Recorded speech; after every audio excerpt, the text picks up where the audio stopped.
कल्याणपुर में दो घनिष्ठ मित्र रहते थे, गोपाल और शंकर आता।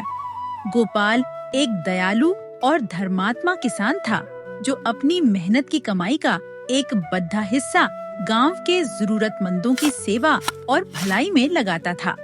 वह मानता था, अच्छे कर्मों का बीज बोओगे तो फल भी मीठा मिलेगा।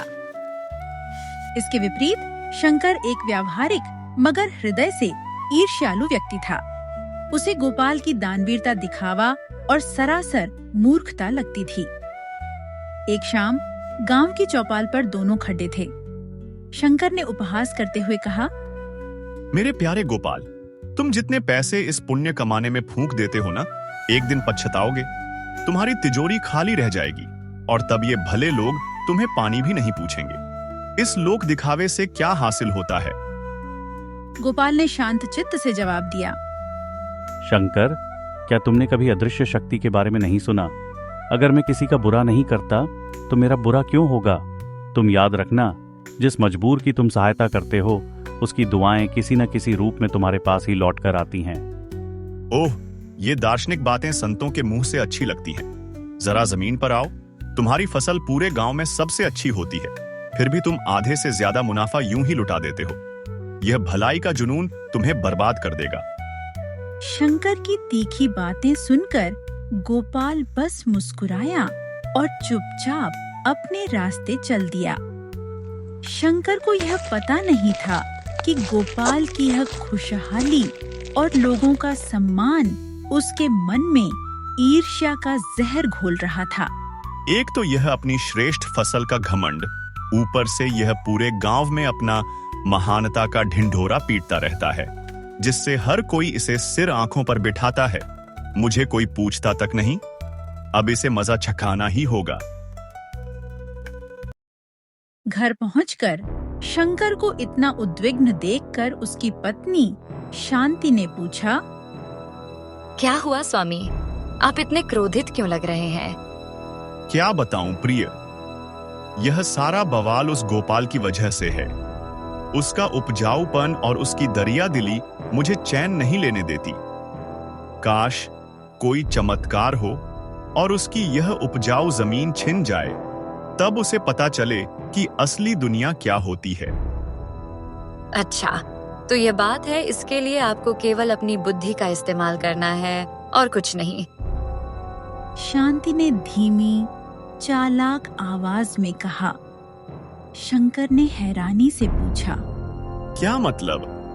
ए जी, आप एक जमींदार जैसे रसूखदार आदमी के मित्र हैं, फिर भी आप में इतनी बुद्धि नहीं आई? जरा मेरी बात ध्यान से सुनिए। आप अपने मित्र गोपाल को जमींदार से एक बद्धी रकम कर्ज लेने के लिए उकसाओ। क्या तुम्हारा दिमाग ठिकाने पर है शांति? गोपाल के पास अपनी जमीन है, धन है। वह मेरे कहने पर क्यों कर्ज लेगा? अरे, अब मेरी बात गौर से सुनो। शांति ने रहस्यमय ढंग से कहा और शंकर के कान में अपनी पूरी षड्यंत्रकारी योजना डाल दी। शांति की बात सुनकर शंकर की आंखों में चमक आ गई। वह अपनी पत्नी की तरफ देखकर खुशी से बोला, हाँ, शांति, मुझे तुम्हारी दिमाग की दाद देनी पड़ेगी। तुम सचमुच मेरी अर्धांगिनी हो। वाह!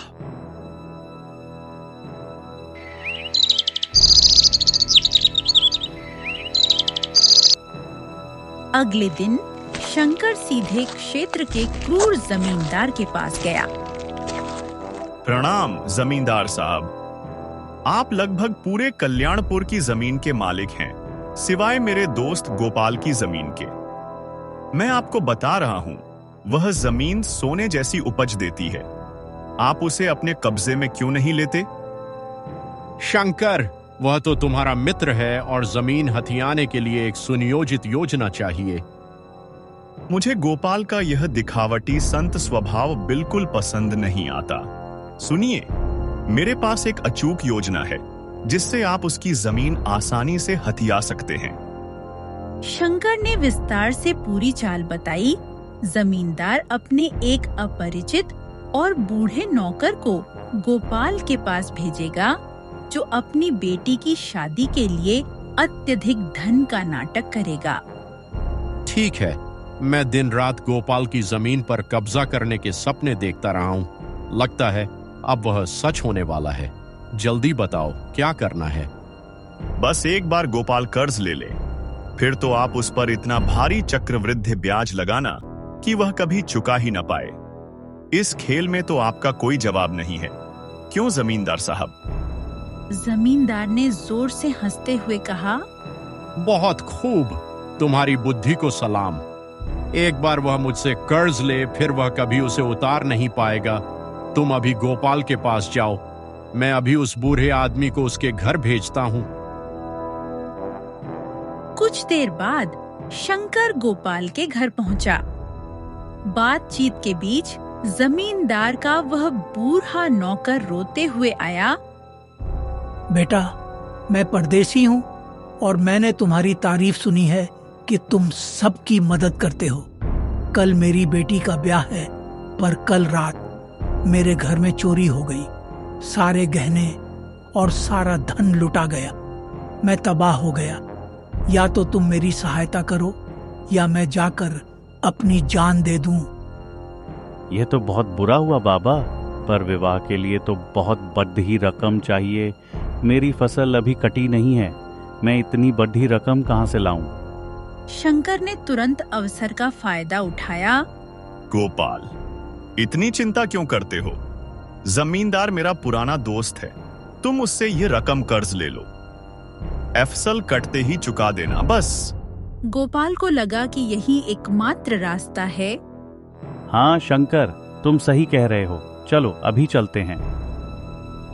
गोपाल शंकर के साथ जमींदार की हवेली गया। जमींदार ने मुस्कुराते हुए कहा, गोपाल, मैं तुम्हें 1 महीने के लिए जरूर पैसा दे दूंगा, पर 1 महीने बाद मुझे मेरा धन बिना किसी बहाने के वापस चाहिए। देरी हुई तो अंजाम अच्छा नहीं होगा। गोपाल ने हाँ कर दी। उसने धन लेकर बूढ़े व्यक्ति को दिया और वह बूढ़ा आदमी तुरंत जमींदार के पास जाकर सारी रकम लौटा दी। जमींदार ने खुश होकर कहा, शंकर, तुम्हारी चाल कमाल की है। मेरा धन भी वापस आ गया और गोपाल अब मेरा कर्जदार भी बन गया। वाह! समय बीता। गोपाल ने अपनी फसल बेची और 1 महीने बाद जमींदार का कर्ज चुकाने गया। यह लीजिए जमींदार जी, आपकी रकम वापस। जमींदार ने भयंकर ठहाका लगाया। गोपाल, क्या मजाक कर रहे हो? यह तो सिर्फ तुम्हारी असल रकम है, मुझे इसका सूद भी चाहिए। गोपाल हक्का बक्का रह गया। क्या ब्याज? हमारे बीच ब्याज की कोई बात नहीं हुई थी। तो क्या मैंने तुम्हें पैसा खैरात में दिया था? क्या मुझे कोई कीड़ा काट रहा था कि तुम्हें बिन ब्याज के कर्ज दूं? मुझे कुछ नहीं पता, मुझे मेरा धन ब्याज समेत चाहिए। जमींदार ने इतना बड़ा ब्याज का आंकड़ा बताया कि गोपाल के पैरों तले जमीन खिसक गई। इतना जबरदस्त ब्याज? यह तो सरासर लूट है। मैं अपना खेत बेचकर भी यह रकम नहीं चुका पाऊंगा। खेत? तुम किस खेत की बात कर रहे हो? तुम्हारा खेत अब तुम्हारा नहीं रहा। कान खोलकर सुन लो गोपाल, जब तक तुम मेरी पूरी रकम ब्याज समेत नहीं लौटाते, तब तक तुम्हारे खेत पर मेरा कब्जा रहेगा। अब निकलो यहां से। ये धोखा है, मैं महाराज से इसकी शिकायत करूंगा। गोपाल और अपमान से भरकर वहां से निकला। महाराज, ये गोपाल सरासर झूठा है। मैंने इसे ब्याज की शर्त पर ही रकम दी थी। अगर मेरी बात पर यकीन न हो तो इसके मित्र शंकर से पूछ लीजिए, वह तो सच ही बोलेगा। महाराजा ने शंकर से पूछा, शंकर, क्या यह सच है? जी महाराज, जमींदार बिल्कुल सच कह रहे हैं। गोपाल ने पैसे लेने से पहले ब्याज पर अपनी सहमति दी थी। गोपाल को विश्वास नहीं हुआ। तुम ये क्या कह रहे हो शंकर? मैं सही कह रहा हूं गोपाल, मैं क्यों तुम्हारे लिए झूठ बोलूंगा? महाराज, सच्चाई यह है कि यह व्यक्ति केवल दिखावे के लिए दान करता है, ताकि लोग इसे संत समझें और महाराजा की जगह इसे सम्मान दें। यह एक चालाक, झूठा इंसान है। महाराजा शिवाजी ने गुस्से से गोपाल की ओर देखा। तुम अपनी कमाई का आधा हिस्सा दान करते हो? क्या तुम अपने आप को इस राज्य का रक्षक समझते हो? लोगों की मदद करना हमारा राजधर्म है, हमारा। अगर तुमने अपने धन का समझदारी से उपयोग किया होता तो आज यह दिन नहीं देखना पड़ता। मैं तुम्हारी कोई सहायता नहीं कर सकता। शंकर ने तुरंत जमींदार की तरफदारी का ढोंग किया। महाराज, गोपाल मेरा गांव का है। मुझे इस पर दया आ रही है। यह मेरी रकम तो ब्याज सहित लौटा नहीं सकता। मेरी प्रार्थना है कि आप यह ऐलान कर दें कि गोपाल का खेत जमींदार का हुआ। बदले में जमींदार अपनी एक बंजर जमीन का छोटा सा टुकड़ा इसे दे देगा, जिससे यह अपना गुजारा कर सके। महाराजा ने घोषणा कर दी, ठीक है, आज से गोपाल का खेत जमींदार का हुआ और जमींदार जो बंजर जमीन का टुकड़ा गोपाल को दे रहा है वह गोपाल का हुआ। अब तुम सब जा सकते हो। गोपाल टूटा हुआ अपने घर आया। उसकी पत्नी कामिनी की आंखों में आंसू थे। आपकी अच्छाई ने आपको क्या दिया? आप तो सड़क पर आ गए। गोपाल ने अपनी पत्नी का हाथ पकड़ा। नहीं कामिनी, मुझे अब भी अकर भला तो हो भला पर यकीन है। मुझे जमींदार से नहीं, शंकर के विश्वासघात से दुख हुआ है। अगले दिन गोपाल जमींदार द्वारा दी गई बंजर जमीन पर गया। वहां उसने घनी झाड़ियों में 2 सैनिकों को छुपकर बातें करते देखा। गोपाल एक पेड़ेज के पीछे छुप गया और उनकी बातें सुनने लगा। सैनिक फुसफुसा रहे थे, चिंता मत कर, महाराजा का महामंत्री हमसे मिला हुआ है। रात में महल का मुख्य दरवाजा खुला मिलेगा। आज रात हम महाराज शिवाजी की हत्या करके वापस आ जाएंगे। गोपाल का खून खौल उठा। महाराज की जान खतरे में है, मुझे कुछ करना होगा।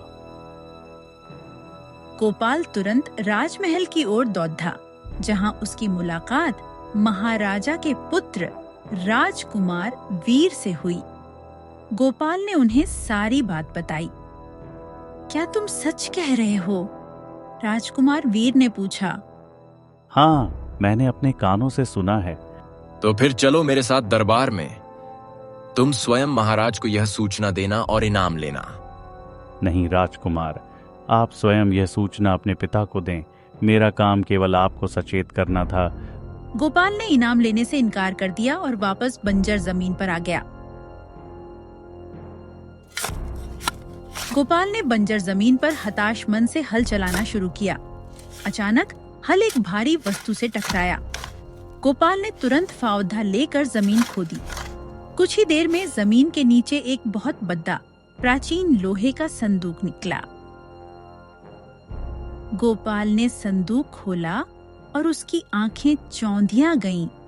संदूक में पुरानी सोने की मुद्राएं, दुर्लभ हीरे और बेशकीमती मोती भरे थे। यह तो किसी प्राचीन राजा का खजाना था। वह खुशी से संदूक घर लाया और कामिनी को बताया। कामिनी भावुक हो उठी। आप सही कहते थे, कर भला तो हो भला। अब आप ऐसी सैकड़ों जमीन खरीद सकते हैं। लेकिन बाहर खद्दा शंकर यह सब सुन रहा था। उसने झांक कर देखा तो संदूक देखकर उसकी आंखें ईर्ष्या से फटी रह गईं। अरे, यह तो फिर से धनवान हो गया। यह खजाना तो उस बंजर जमीन पर निकला है जो अभी जमींदार की थी। शंकर तुरंत जमींदार के पास गया और हाँफते हुए सारी बात बताई। जमींदार तुरंत गोपाल के घर आया और चिल्लाया, गोपाल, वह सोने चांदी से भरा बक्सा मेरा है। वह मेरी जमीन पर निकला है। लाओ, मुझे वापस दो। बकवास बंद करो जमींदार। तुमने वह जमीन महाराज के सामने स्वयं मेरे नाम कर दी थी। अब उस जमीन पर तुम्हारा कोई अधिकार नहीं है। वहां से चाहे खजाना निकले या सिर्फ मिट्टी, उस पर मेरा हक है। जमींदार और शंकर भागते हुए फिर से राजमहल पहुंचे और महाराजा से शिकायत की। पिताजी, यह वही वीर पुरुष है जिसने कल रात आपकी जान बचाई। इसने ही हमें उन गुप्तचरों और महामंत्री के बारे में बताया था जो आपको मारना चाहते थे। मैंने इसे इनाम देने की बात कही, पर इसने मना कर दिया। महाराजा शिवाजी हैरान रह गए। उन्होंने गोपाल को देखा। गोपाल, जब तुम्हें इतनी जरूरी सूचना मिली थी तो तुम मेरे पास क्यों नहीं आए? तुम तो इसके बदले में बहुत बड़ा इनाम मांग सकते थे।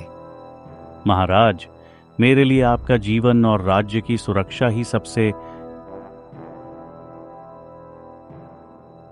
मुझे अफसोस है कि मैंने तुम्हारे साथ कितना बड़ा अन्याय किया। मुझे तुम्हारी अच्छाई पर संदेह हुआ।